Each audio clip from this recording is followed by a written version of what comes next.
एक बात आपसे बता दूं, जीवन में अगर पापों से बचना चाहते हो, आप कोई ना कोई पाप जरूर करते हैं और डेफिनेटली होता ही है, सबसे होता है। तो पापों से बचने का उपाय क्या है?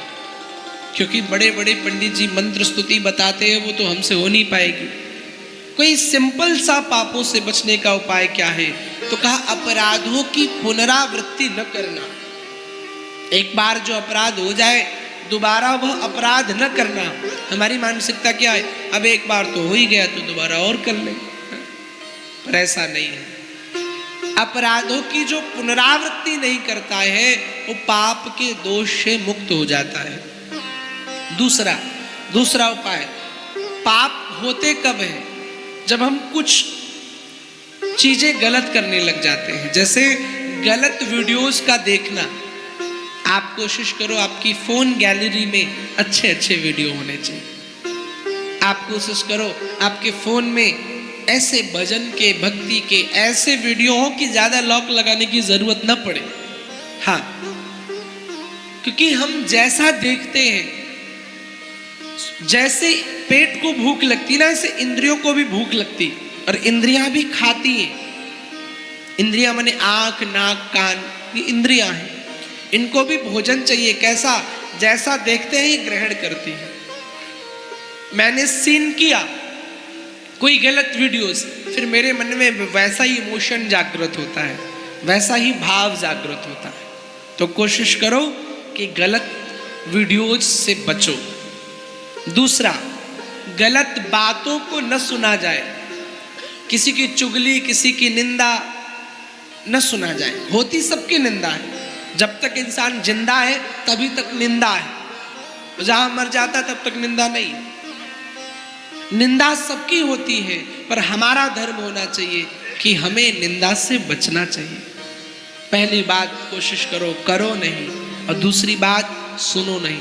आजकल करते तो कई भक्त हैं, बोले हम निंदा नहीं करते हैं ऐसे, पर करते नहीं, पर सुनते बड़े चाव से।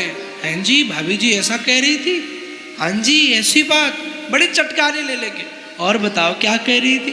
राम राम राम, अच्छा ऐसा कहा मेरे लिए। तो यह भी अपराध है, निंदा सुनना भी नहीं चाहिए। गलत स्थानों पर न जाएं। आजकल जो किट्टी पार्टीज, बहुत सारी क्लब्स, बहुत सारे पब्स, आप जाकर के रात भर ड्रिंकिंग करके, शराब पी के हल्ला वो करते हो और कहते हो we are modern guruji. You don't know, I am very modern. ऐसी मॉडर्नता किसी काम की नहीं जो तुम्हें तुम्हारे मार्ग से भटका दे। आज हम मॉडर्न बनने के चक्कर में अपनी संस्कृति से कितना दूर होते जा रहे हैं।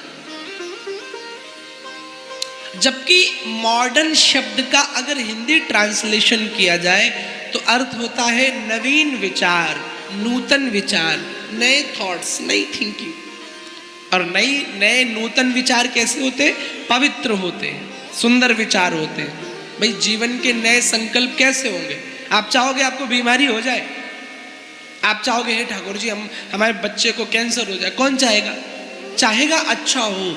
तो मॉडर्न वो है जो अच्छे विचार जीवन में धारण करे, न कि फटी जीन्स पहन करके थोड़ा सा हेयर स्टाइल बना लिया और एक सिगरेट ले ली, कुछ ड्रिंकिंग ले ली और बोले वी आर मॉडर्न। नहीं मेरे प्यारे, अगर आप अपनी संस्कृति, अपने कल्चर को अपना करके चलोगे तभी आप सच्चे आधुनिक कहलाओगे।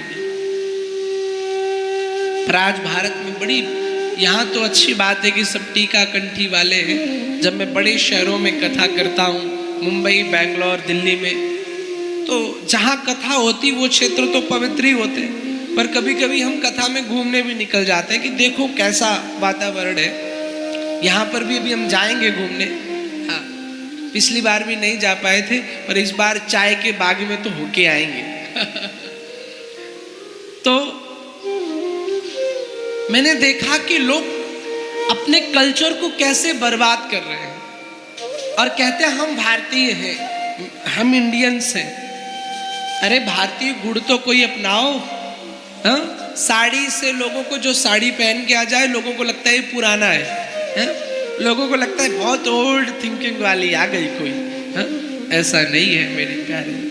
भारत देश के देवी चित्र प्रधान नहीं है। चित्र माने फिगर, चित्र प्रधान नहीं है। मेरे भारत देश की देवी चरित्र प्रधान है, कैरेक्टर की प्रधान है, चरित्र की प्रधान है। मुझे लगता है आपको मेरी भाषा कम समझ में आती है। किन किन को अच्छा समझ में आती है ये बताओ? सबको आती है? हाँ, फिलहाल थोड़ा थोड़ा समथिंग समथिंग है। कई कई शब्द नहीं समझ में आते होंगे, हाँ?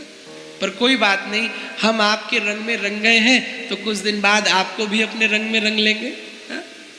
एक बार जोर से बोलना पड़ेगा राधे राधे, और प्रेम से बोलो राधे राधे। हुजूर कस्ता छा हाँ, कहनो के आशा। अभी 2 ही शब्द सीख पाए हैं, अभी धीरे धीरे और सीख लेंगे, हम बेटर करेंगे कोशिश। तो बोली वृंदावन बिहारी लाल की। तो गलत स्थानों पर न जाया जाए, पाप नहीं होगा। और तीसरा, गलत लोगों की संगति ना करना। अब आपको कैसे पता चलेगा कौन गलत है और किसका संग करें? हमारा फ्रेंड कौन होना चाहिए? बहुत ध्यान से सुनना, I need your attention, okay? Keep silence. हम किसकी संगति करें? क्योंकि सब लोग कहते हैं गलत संगति से बचो, गलत संगति से बचो। तो संगति किसकी करें? कहा जिनमें 5 लक्षण हो ऐसे व्यक्ति की संगति करो। कौन से 5 लक्षण? कहा पहला लक्षण, जिसके अंदर सहनशीलता हो, जिसके अंदर पेशेंस हो, जो सहनशील हो उसकी संगति करो। पर आज की तारीख में कहोगे बाबा जी कोई सहनशील नहीं है। हाँ, आज की तारीख में है क्या सहनशील कोई? थोड़ी थोड़ी बात पे लड़ने लग जावे। हाँ? अगर किसी की सहनशीलता देखनी हो तो उसके मुख पर उसके बारे में बता देना कि भाई आप ऐसे हो, आजकल देख रहा हूँ आप चीजें अच्छी नहीं कर रहे हो। पता चल जाएगा वो कितना सहनशील है। उसकी कमियां बताओ मुख पर, अगर चुपचाप सुन ले तो समझ जाओ सहनशील है। और थोड़ी सी भी मुंह से बात निकाले, अरे ऐसा नहीं है, अरे मैं ऐसा हूं, मैं वैसा हूं, समझ जाओ ये सहनशील नहीं है। दूसरा, किसकी संगति करें? जो जिसका दूसरों के प्रति दया का भाव हो, जो सबकी हेल्प करना चाहता हो, जो चाहता हो कि एक चींटी की भी मृत्यु मेरे शरीर के द्वारा न हो, एक जीव भी मुझसे न मरे, ज्यादा से ज्यादा मैं सबकी हेल्प कर पाऊं। जो हेल्पफुल पर्सन हो उसकी संगति करो। तीसरा, जो सबका अच्छा चाहता हो, जो सभी का भला चाहता हो, उसकी किसी से लड़ाई ना हो। कबीरा खड़ा बाजार में, सबकी मांगे खैर, ना काहू से दोस्ती ना काहू से बैर। जो सर्वे भवन्तु सुखिना की बात करता हो, हाँ भाई इनका भी मंगल हो, उनका भी मंगल हो, दूर में बैठे चाचा जी भी खुश रहे, अंकल जी भी खुश रहे। हाँ, पर आजकल हमारी ये आदत नहीं है। हम यहाँ बैठे दीमापुर के पास और हमारा कोई रिलेशन वाला कोहिमा में पैसे वाला बने तो हमें यहाँ से जलन होने लग जाती है। हे भगवान, कैसे इतना ज़्यादा पैसा वाला बन रहा है, हे भगवान, सांस फूलने लग जाती है। ऐसा ही तो है, पर ऐसे नहीं। आपको कैसा, किसकी संगति करना? जो सबका भला चाहता हो। चौथा, जिसका किसी से झगड़ा ना होता हो। और पांचवा, जो शांत हो। अब आप कहोगे महाराज जी ऐसे लक्षण तो किसी में है ही नहीं। कौन है जो किसी का झगड़ा नहीं चाहता हो, झगड़ा नहीं करता हो? कौन हो जो शांत हो? देखो, शांत रहना चाहिए। तो ऐसे लक्षण किसी में नहीं है, किसी का मतलब फिर आप में भी नहीं है, फिर हम में भी नहीं है। तो क्यों नहीं काम करें? ये लक्षण सबसे पहले अपने अंदर से ही प्रारंभ करें। ये 5 लक्षण हम अपने आप में ही सबसे पहले प्रवेश कराएं। जब हमारे अंदर ये लक्षण आ जाएंगे तो सामने वाले के अंदर भी लक्षण आ जाएंगे। आज इतने लोग बैठे हो, संकल्प ले लेना मन में, आज से ये सारे लक्षण हम अपने अंदर लाएंगे। हाँ, और ले ही लेना संकल्प, मेरी बात मान लेना। क्योंकि नहीं मानने में आपका ही नुकसान है। बोलोगे गुरुजी तो मेरी भाषा समझते नहीं हो, और काचा पूछू करके लड़ जाना आपस में। हाँ, बहुत प्यारी भाषा है, मैं बहुत ट्राई कर रहा हूं कि मैं सीखूं। पर ये लक्षण सहनशील, दूसरों के प्रति दया, उस किसी से झगड़ा ना हो, सबका अच्छा चाहने वाला और शांत, ये लक्षण मैंने सोचा कि ऊपर से नहीं बन पाओगे। पांचवा जो लक्षण है यहां से शुरुआत करो। पहला लक्षण सहनशील है और पांचवा शांति, शांत रहो। तो सहनशील मत बनो, पहले आप शांत बनो। जब आप शांत बनोगे, देखिए जो ज्यादा शांत रहता है, जो अधिक शांत रहता है, तो दूसरा लक्षण अपने आप आ जाएगा। चौथा क्या था? किसी से झगड़ा न हो। जब शांत रहोगे तो किससे झगड़ा होगा? हा? अगर आप जीवन में बहुत ज्यादा सम्मान चाहते हो, आप चाहते हो कि आपका सम्मान समाज में, सोसाइटी में बना रहे, तो ज्यादा से ज्यादा मौन रहने की कोशिश किया करो। बहुत ज्यादा बोलने की कोशिश, बड़बोलापन नहीं होना चाहिए। कई लोग जल्दी में बहुत निर्णय ले लेते हैं, फैसले ले लेते हैं, और बाद में फिर उनको पछताना पड़ता है। अगर आप चाहते हो सोसाइटी में आपकी एक छवि बने, तो कोशिश करो कम बोलो, जहाँ पर आपकी आवश्यकता हो वहाँ पर बोलो।